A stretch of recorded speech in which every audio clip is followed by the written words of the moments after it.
tomando esse ano 2026 nossos estudos do Evangelho. Fico muito feliz que todos estão aqui aí de novo e vamos hoje falar sobre a piedade e os órfãos. Então vamos fazer a abertura. A Carolzinha vai nos fazer o favor de ler e a gente comenta, tá bom? Então vamos acalmando nosso coração, elevando nosso pensamento a Jesus e dizendo a Ele: Irmão Jesus, é em teu nome que nos reunimos hoje. Agradecendo a todos os irmãos do plano espiritual, iniciamos os nossos trabalhos, coração que o Pai nos deixou. Pai nosso, que estais no céu, santificado seja o vosso nome. Venha a nós o vosso reino, seja feita a vossa vontade, assim na terra como no céu. O pão nosso de cada dia nos dai hoje, perdoai as nossas ofensas, assim como nós perdoamos a quem nos tem ofendido. Não nos deixeis cair em tentação e livrai-nos de todo mal, porque teu é o reino, o poder e a glória hoje e sempre. Que assim seja. Lá, Carol. Então, vamos lá. Tópico 17, a piedade. A piedade é a virtude que mais vos aproxima dos anjos. É a irmã da caridade, que vos conduz até Deus. Ah, deixai o vosso coração se enternecer diante das misérias e dos sofrimentos dos vossos semelhantes. Vossas lágrimas são um bálsamo que lhe aplicais sobre as feridas. E quando, por uma doce simpatia, vindes a lhes restituir a esperança e a resignação, que encanto experimentais. Esse encanto, é verdade, tem um certo amargor, porque nasce ao lado da infelicidade. Mas se não tem a agrura dos gozos mundanos, não tem as pungentes decepções do vazio que estes deixam atrás de si. Há uma suavidade penetrante que alegra a alma. A piedade, uma piedade bem sentida, é amor. O amor é devotamento. O devotamento é o esquecimento de si mesmo. E esse esquecimento, essa abnegação em favor dos infelizes, é a virtude por excelência, a que praticou em toda a sua vida o divino Messias, e que ensinou em sua doutrina tão santa e tão sublime. Quando essa doutrina retornar à sua pureza primitiva e for admitida por todos os povos, dará felicidade à terra, nela fazendo reinar, enfim, a concórdia, a paz e o amor. O sentimento mais próprio para vos fazer progredir, domando vosso egoísmo e vosso orgulho, o que dispõe em vossa alma à humildade, à beneficência e ao amor do próximo é a piedade. Essa piedade que vos comove até as entranhas diante dos sofrimentos de vossos irmãos, que vos faz entender-lhes mão segura e vos arranca lágrimas da empatia. Portanto, não sufoqueis jamais em vossos corações essa emoção celeste. Não façais como esses egoístas endurecidos que se distanciam dos aflitos, porque a visão da sua miséria perturbaria, por instante, sua alegre existência. Temei permanecer indiferentes quando puderdes ser úteis. A tranquilidade comprada ao preço de uma indiferença culpável é a tranquilidade do Mar Morto, que esconde no fundo de suas águas o lodo fétido e a corrupção. Quando a piedade está longe, entretanto, de causar a perturbação e o aborrecimento com os quais se apavora o egoísta. Sem dúvida, a alma experimenta, ao contato da infelicidade alheia e voltando-se para si mesma, um abalo natural e profundo que faz vibrar todo o nosso ser e vos afeta penosamente. Mas a compensação será grande quando vierdes a restituir a coragem e a esperança a um irmão infeliz que se emociona com a pressão da mão amiga e cujo olhar, ao mesmo tempo úmido de emoção e de reconhecimento, volta-se docemente para vós, antes de se fixar no céu, agradecendo por lhe haver enviado um consolador, um apoio. A piedade é a melancólica, mas celeste precursora da caridade. Essa primeira virtude da qual é irmã e cujos benefícios prepara e enobrece.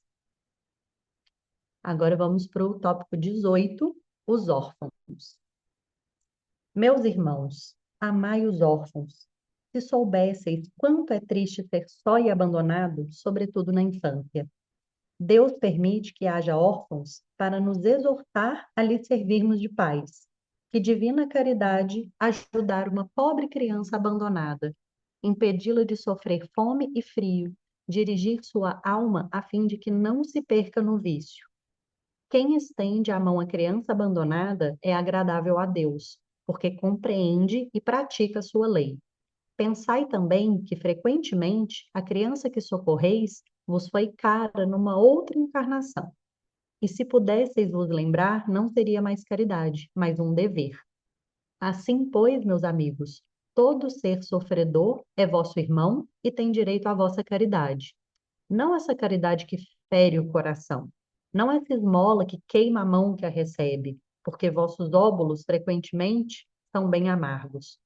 Quantas vezes eles seriam recusados se em casa a doença e a privação não os esperassem?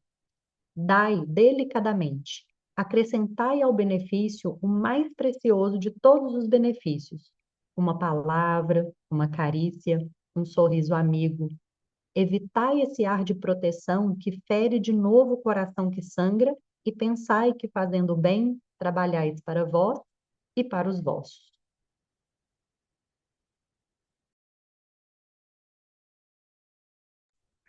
Muito bem. Obrigado, Carol. Se a gente perguntar para alguém o que é piedade, na maioria das vezes a gente vai ouvir a resposta que piedade é dó, pena. Mas dó e pena não são sentimentos dignos de sentir por alguém. A piedade, embora o Evangelho diga que ela é irmã da caridade, eu prefiro dizer que a piedade é irmã da empatia e mãe da caridade. A piedade, eu só consigo exercer a caridade quando me apiedo de alguém. Quando aquela pessoa está passando por uma situação que me provoca piedade, eu consigo exercer a caridade para para ajudar. ajudar. Vejam só, um mestre budista uma vez falou para mim: a piedade é a expressão da misericórdia divina. Vamos mexer nessa frase, vamos balançar essa frase. A misericórdia divina se expressa através da piedade. Quando uma pessoa está necessitando demais uma bênção, um auxílio, uma orientação, Deus usa a nossa piedade para expressar a sua misericórdia.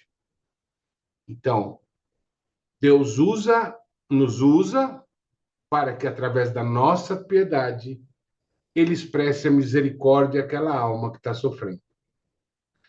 Mas Deus usa qualquer pessoa para expressar a sua misericórdia? Não.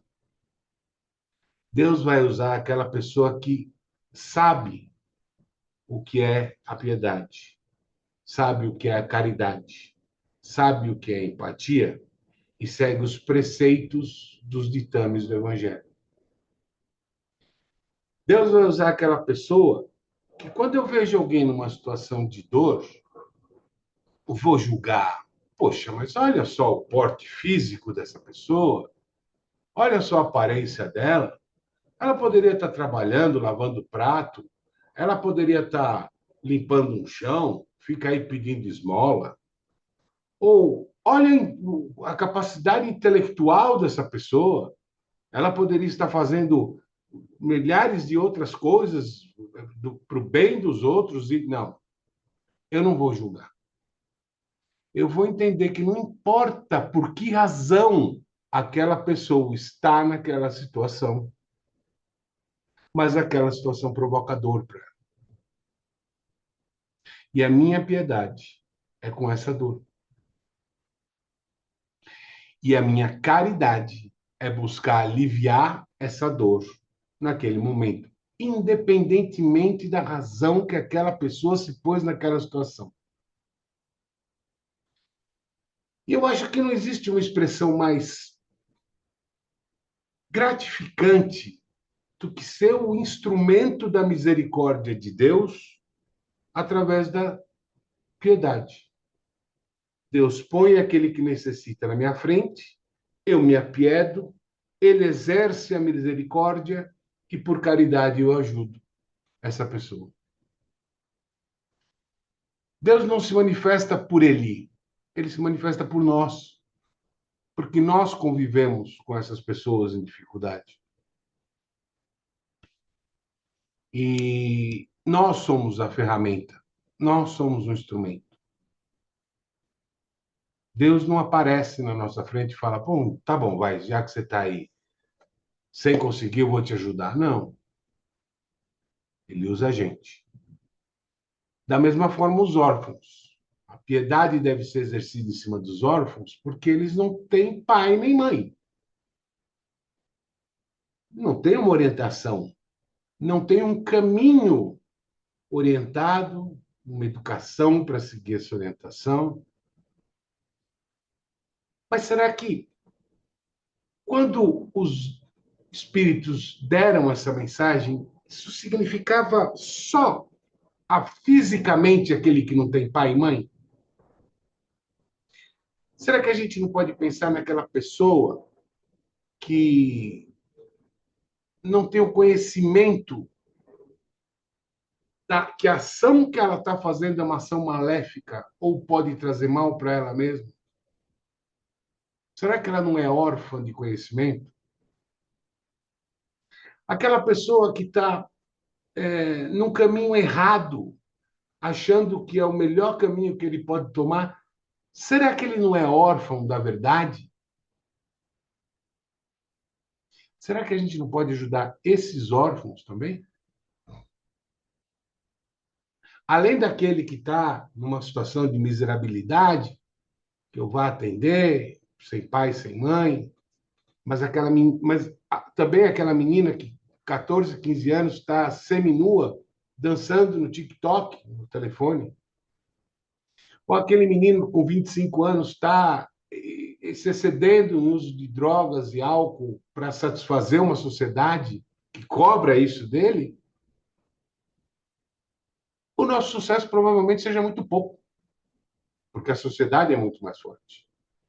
Então a criança vai falar, o menino vão dizer, pô, não enche meu saco, deixa eu viver minha vida. Mas quando Jesus veio para a Terra, ele teve 12 apóstolos, centenas de seguidores, centenas de discípulos, mas apóstolos ele só teve 12. Os apóstolos foram aqueles que se interessaram pela doutrina de Jesus. Os discípulos estavam mais interessados nos milagres que ele fazia. Ô oh, Jesus, tu és filho de Deus, me salva aqui, cura meu filho, e tudo bem. Mas estudar aí já não dá para mim. Né? Aí já não rola. Os apóstolos não. Os apóstolos seguiram Jesus e estudaram a doutrina de Jesus. Quantas pessoas seguem Jesus hoje? Bilhões de pessoas. Bilhões. Será que só esses 12 estavam certos lá atrás? Porque foram só esses 12 que ouviram ele lá atrás. Hoje, a gente sabe que, tendo vivido naquela época e não tendo sido um desses 12, a gente perdeu muito tempo. E provavelmente hoje a gente esteja falando assim, por que eu não segui esse cara? Ele tinha razão.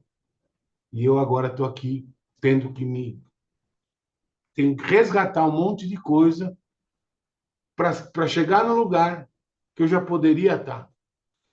É exatamente a história daquela pessoa que você fala hoje. Cuidado, esse não é o caminho bom, esse caminho vai te prejudicar. E ela fala: deixa eu viver minha vida, cara, não enche meu saco. Não foi assim com os nossos pais? Quando eu percebi que tudo que meu pai falava era realidade sagrada, que ia acontecer comigo, era tarde demais. Não tinha como eu voltar atrás e refazer o que eu tinha feito. Então, a gente vai aprendendo. A escola da vida. A entender. Hoje, um mais velho fala, eu ouço. E falou, pá, porque eu já me estrepei lá atrás, várias vezes. Então, gente, órfão é aquele órfão de amor, de carinho, de orientação, mas de conhecimento. É aquele órfão de afeto, é aquele órfão de acolhimento, é aquele órfão de cultura. Essas pessoas a gente pode acolher. Acolher até quando, Fernando? Até quando que eu insisto? Até quando a pessoa quiser. Nunca mais do que isso. Faça tudo o que você pode fazer pelo outro, menos a parte dele. Parte dele é dele. Certo, crianças? Algum comentário? Alguma contradita? Não? Tudo bem? Então vamos encerrar e vamos, se quem quiser, comentar um pouquinho sobre a passagem de ano, né? Mas aí, quando a gente se despedir, não desliguem, porque a gente vai parar de gravar, mas vai continuar aqui. Bom? Então vamos lá, fechando os nossos olhos, elevando o nosso pensamento ao Cristo, acalmando o nosso coração e dizendo: Irmão Jesus, foi em teu nome que nós nos reunimos hoje. Agradecendo a todos os irmãos do plano espiritual que aqui compareceram, que vieram para ensinar, para aprender, para aproveitar. Agradecendo aos nossos mentores por todo o esforço que vem empregando na nossa educação e pedindo que continuem nos orientando, nos intuindo, nos dirigindo, nos direcionando, nos protegendo. Aos espíritos de luz, pelas orientações superiores, pelo tempo que disponibilizam para as nossas reuniões, e pedindo que fluidifiquem a água e nos concedam a divina bênção do passe nessa transfusão mágica de energia, onde uma luz de cor branca perolada entra por nossa cabeça e vai tomando todo o nosso corpo, ao mesmo tempo que empurra toda a nossa energia para os nossos pés, para o chão, para o chão, para a terra. Quando essa energia toma todo o nosso corpo, ela passa a envolver órgão por órgão do nosso corpo, regenerando órgãos adoentados, revitalizando órgãos cansados, melhorando nosso sistema circulatório, respiratório. Essa energia é tão intensa que passa a se expandir do nosso corpo, passa a tomar um ambiente em que nós estamos, tomando conta do nosso lar, dos nossos parentes, dos nossos pets, dos nossos carros, dos nossos locais de trabalho, dos nossos amigos, dos nossos inimigos, todos aqueles que precisam dessa transfusão, dessa força energética no planeta Terra, encarnados ou desencarnados, homens ou animais.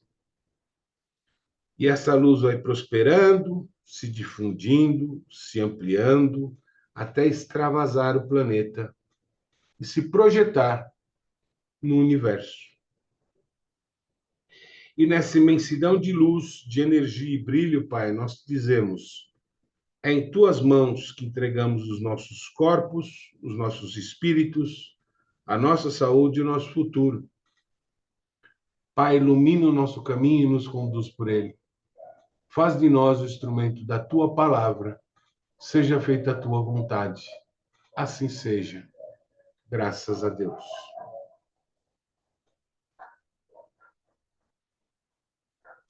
Pode beber água.